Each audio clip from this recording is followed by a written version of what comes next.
moi, c'est une évolution rapide, trop rapide du fait de l'action de l'homme. C'est quelque chose qu'on n'avait pas forcément avant et qu'on se retrouve à subir aujourd'hui. C'est tout ce qu'on peut remarquer autour de nous, les abeilles qu'on voit de moins en moins. C'est la hausse des niveaux des mers. À vrai dire, j'en sais rien. L'augmentation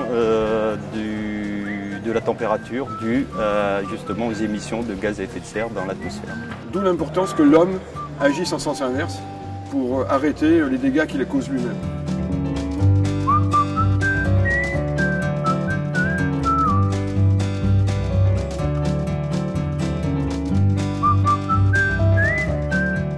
C'est des expositions où on aborde des concepts liés au développement durable et on essaie de les expliquer par des petites manipulations qui sont simples.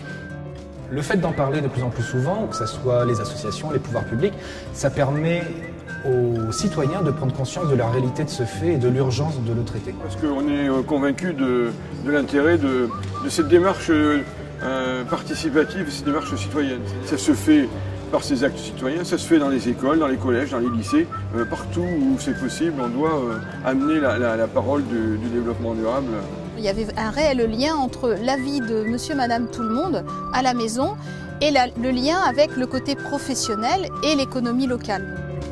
Prestation viticole du BNIC et l'INRA de Bordeaux, nous avons été sollicités par le Grand Cognac pour participer à la fête du développement durable. Alors l'objectif, c'était de présenter au grand public une partie de nos travaux et notamment des études sur le changement climatique à l'échelle du vignoble de Cognac.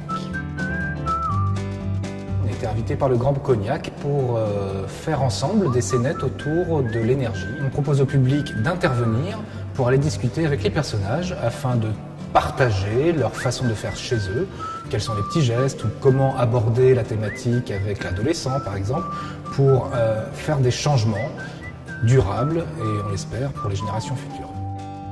C'est vraiment le but de la fête, de rassembler un peu tout le monde et de sensibiliser tous les publics sur le changement climatique mais de manière générale au développement durable. Et donc comme son nom l'indique, c'est une fête et on profite de ce superbe cadre et du temps pour remettre des prix aux participants du défi Famille Énergie positive. En fin de compte, c'est très ludique, très convivial et qu'il faut vraiment s'inscrire au défi l'année prochaine. En fait, monsieur, madame, tout le monde n'ont pas l'impression qu'ils peuvent agir.